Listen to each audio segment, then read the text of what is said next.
the sole survivor of an orbital mission hides a terrifying secret. Inside him lives a creature that emerges only to kill.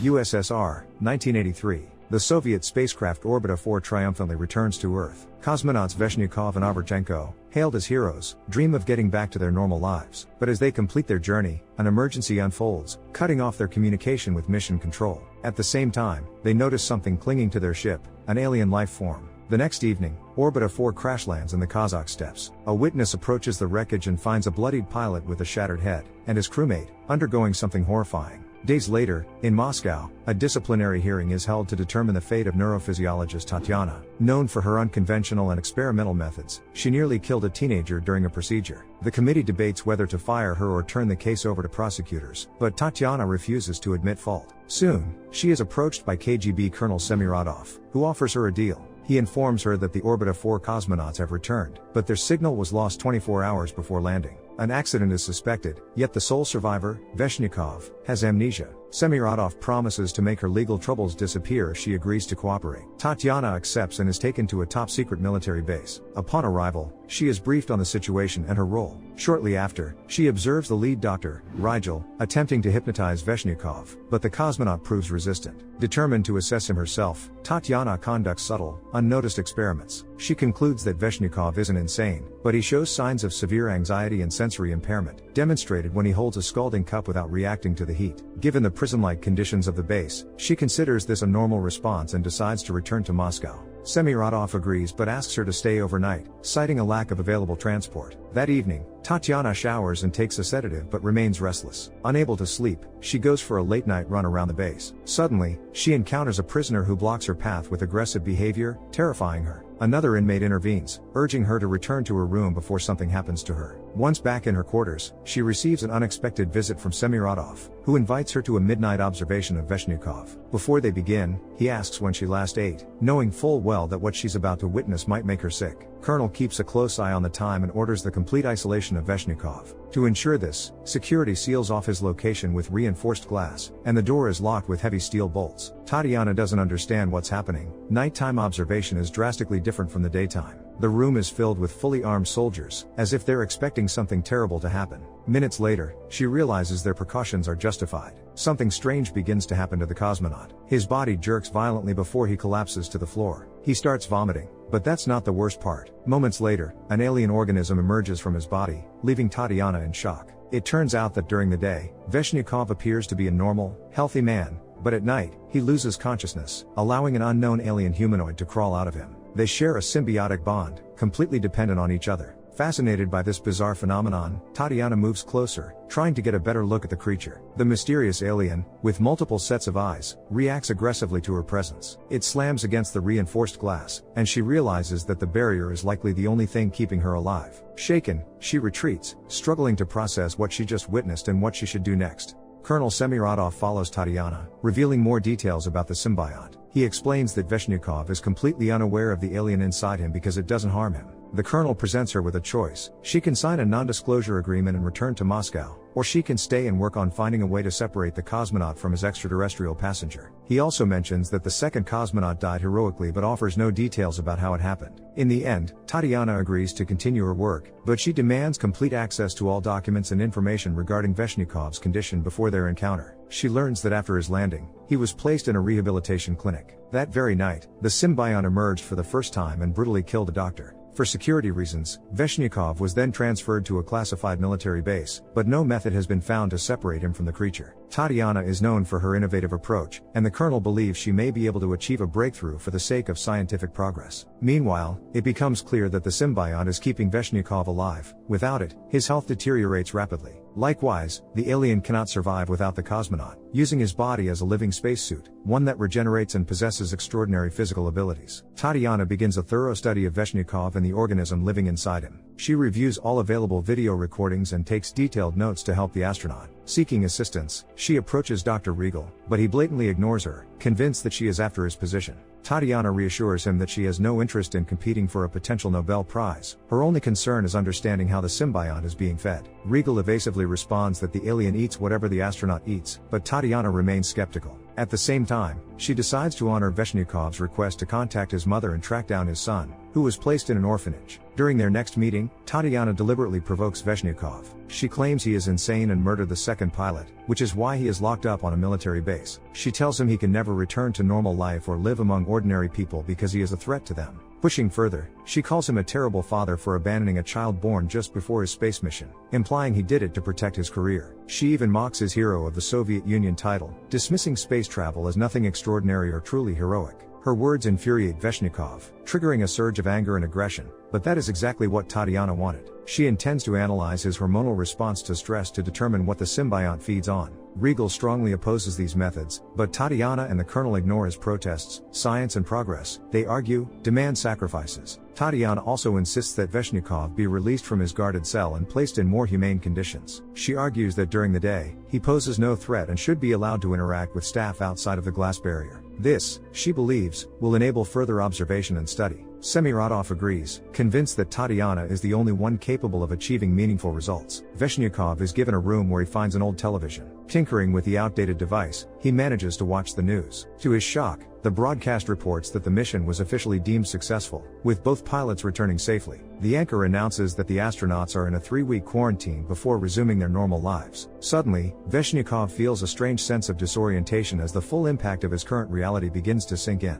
Not long after, Tatiana visits Veshikov and apologizes for the stress she caused, explaining her reasoning. However, she refuses to reveal the true purpose of his confinement but promises to do everything in her power to help him. In response, Veshikov confesses that he never knew about his son, but now that he does, he vows to bring him home from the orphanage. At night, Tatiana attempts to establish contact with the symbiote and returns to the armor glass. She grabs its attention and performs various actions, noticing that it mirrors her movements. Regal, observing from a distance, constantly distracts her, which greatly irritates Tatiana. At one point, she asks him to stop interfering with the experiment and accidentally knocks over a toy roly-poly. The symbiote reacts to the toy, and Tatiana picks up on this. Deciding to take a bold step, she requests that the armored glass be opened so she can communicate with the creature up close. The team equips her with a spacesuit and steps back to a safe distance. Tatiana enters the room and hands the toy to the symbiote, but at some point, she stumbles, provoking the creature. It attacks her and injures her leg, then tries to prevent her from leaving the room. The Colonel quickly reacts to the situation and does everything possible to save Tatiana. Immediately afterward, he heads to the room to face the symbiote directly. A bit later, the Colonel visits Tatiana to make sure she's okay. The doctor concludes that the symbiote and Veshikov share the same memory and consciousness. Furthermore, each night, the time the symbiote spends outside of the astronaut's body increases by several minutes. She doesn't rule out the possibility that the creature might soon be able to survive without a host, but she isn't sure of the consequences. Semiradov urges her not to focus on this and to do everything possible to help the astronaut. Every day, he sends false reports just to ensure Veshikov isn't executed as a potential threat. In the Colonel's view, science and medicine can only make breakthroughs through daring experiments, so they cannot stop now. While continuing to review the recordings, Tatiana notices that part of the film has been deliberately cut. She realizes that Veshnikov's condition worsens by the evening, but he improves again by morning, which means that both he and the symbiote are feeding on something.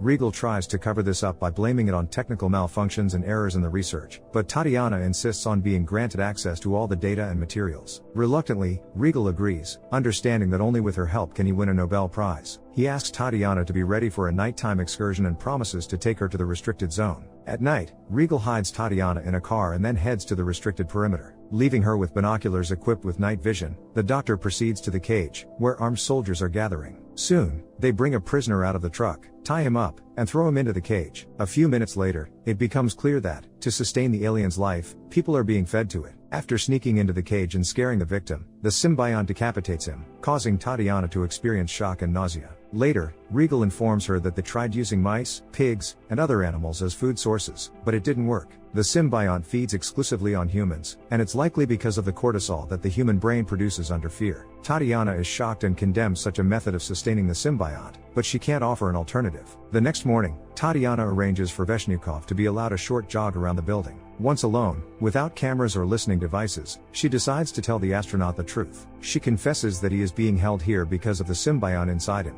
which is killing people. Veshikov is stunned and asks to meet at night to try and find a solution to the problem. In the evening, the astronaut is supposed to take a sleeping pill to prevent the symbiote's interference. However, he spits out the pill and invites the nurse to his room. After slipping the sedative into her tea, he disables the surveillance and escapes. Meeting with Tatiana, Veshikov disables the security camera to allow them to break into the restricted medical area where the second surviving pilot is being hidden. It is here that the astronaut finally admits that he knows about his companion living inside him. He feels the alien as part of himself, sees it kill people, and shares memories with it. Veshikov deliberately hasn't told the colonel because he understands that he will be permanently isolated here, with no chance of returning to a normal life. On the news, it was reported that after 3 weeks of quarantine, the astronauts would be released, and he begs for 2 more weeks, asking her to keep this a secret. Tatiana is horrified by Veshikov's cruelty, knowing that people will continue to die during this time. Seeing him as a monster, no better than the symbiote, the doctor refuses to help and runs away. Tatiana decides to return to her room but is stopped by armed soldiers. When she meets with the colonel, she learns that his goal isn't to save Veshikov but to separate the alien from the astronaut for further use of the symbiote as a biological weapon.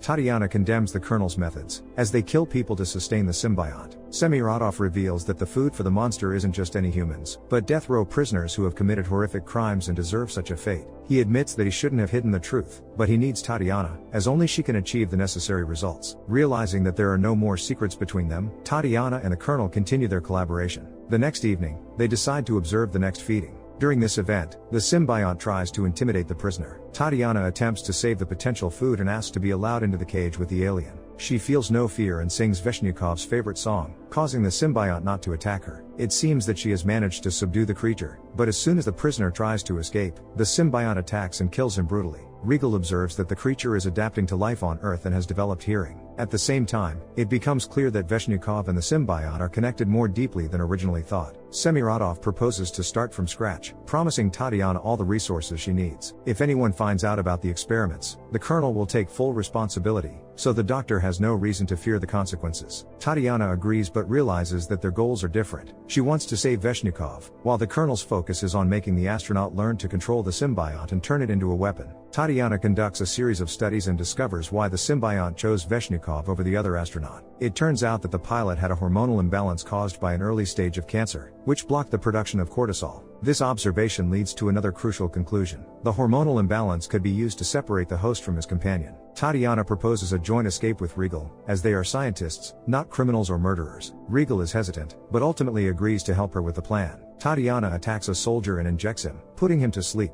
She then rushes to Veshikov and tells him about her plan. She can induce a temporary hormonal imbalance that will cause the symbiote to reject the host, as it cannot survive outside its body for more than a few hours. In that time, she needs to get Veshikov to the nearest hospital where he can receive help. The astronaut is categorically against the plan and refuses to risk anything. He understands that the monster can harm people and fears the terrible consequences their actions might bring. Tatiana holds him tightly, making it clear that she is in love with him and will do everything to save him. Trusting her, Veshikov agrees to escape, while Regal helps them but refuses to join. The doctor has his own plans, so he leaves the couple and hurries to the colonel's office, where he provides secret information to the higher-ups. Soldiers discover Regal and raise the alarm. Semiradov breaks into his office and executes Regal for betraying their common goal. The colonel orders a special team to capture Veshikov and Tatiana. He forbids shooting the astronaut but allows the execution of the girl, calling her a traitor. Soon, soldiers stop the couple and open fire, wounding Tatiana. Trying to protect his beloved, Veshikov asks for a syringe and injects himself, triggering the hormonal imbalance. He releases the symbiote, which easily destroys the armed group of soldiers. Meanwhile, Tatiana drives Veshikov away, ignoring all obstacles. Neither the barricades nor the armed soldiers shooting at the car stop her. Semiradov goes on a hunt and shoots at the symbiote, injuring his arm. At the same time, Veshnikov's condition rapidly deteriorates. Tatiana realizes her mistake, as the astronaut and the symbiote are too closely linked to exist separately. She stops and allows the colonel to catch up with them, then declares her willingness to cooperate. Semiradov refuses to work with a traitor and causes Tatiana pain, which enrages Veshikov. Taking control of the symbiote, he orders it to kill the soldiers and the colonel. After eliminating everyone who posed a threat to Tatiana, the alien returns to Veshnikov's body and heals him. Tatiana promises to do everything to save her loved one, but he has made his decision and found a way to stop the madness. Veshikov uses the colonel's gun to kill himself and the symbiote. Some time later, Tatiana manages to find the orphanage where Veshnikov's son is staying. In memory of her beloved, she arrives there with the intention of adopting the boy. If you were in the main character's position, what would you choose? Save your loved one, even if it means risking the fate of humanity, or end their life to prevent a catastrophe? We'd love to hear your thoughts in the comments. Don't forget to like the video and subscribe to the channel. See you in the next one.